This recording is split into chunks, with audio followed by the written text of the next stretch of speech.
And we'll keep an eye on what's happening, because day one, hour one, we're going to call it what it is. We're going to issue a declaration of invasion at our border. We're going to stop the flow of fentanyl that's pouring into Arizona. I want to be known as the Grand Canyon state. I don't want to be known as the fentanyl pipeline state. And we are going to take back control from the cartels that Joe Biden has handed over operational control to. That's right.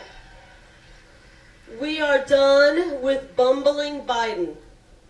Hey, listen, he's trying to destroy this country, and we're not going to let him take Arizona down. No way. Well, let's just vote these bastards out. How about that? Let's vote them out.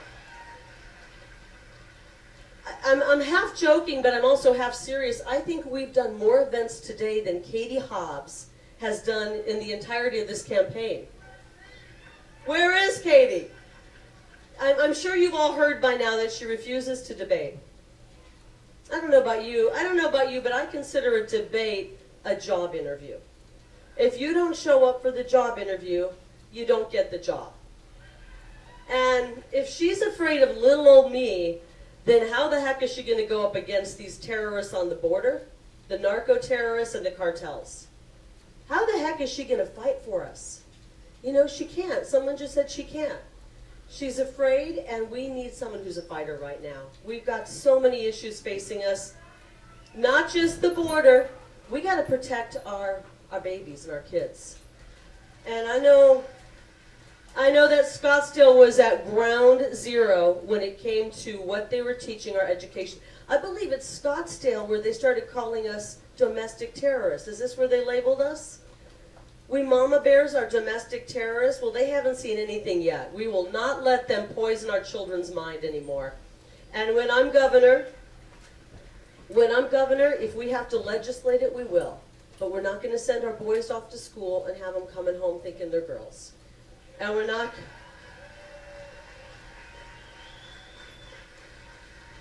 You can call me radical, and I'm not a science major or a biology major, but I know one thing is a fact. There are two genders. And when we send our kiddos off to school, we want them to learn something, and that's what we're going to start doing. So my education policy, first of all, I'm so excited that we have ESA for All, which is we're funding the students now. How many moms and dads love that?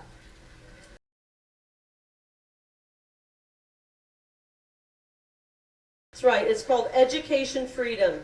It's freedom for our children. We can pick what school we want to send our kids to. And if they're teaching a bunch of garbage, we can take our kids out and bring them to another school.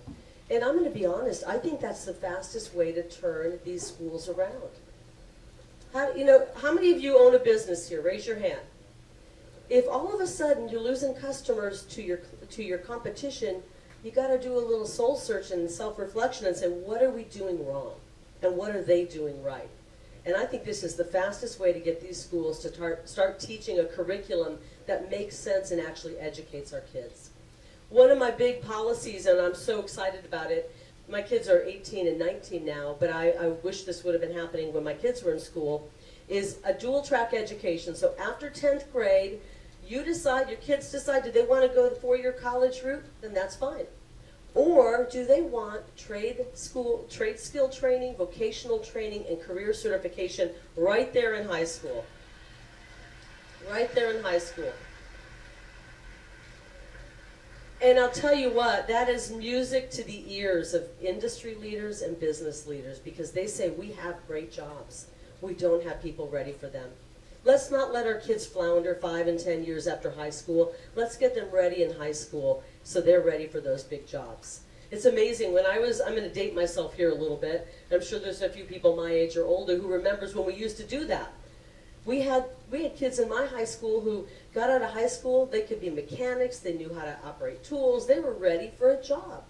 And we need to start doing that again. And then if they decide later they want to go to college, great. But they don't need that. We can get great high-paying jobs for our kids right out of high school. We're going to work to make that happen. You're welcome.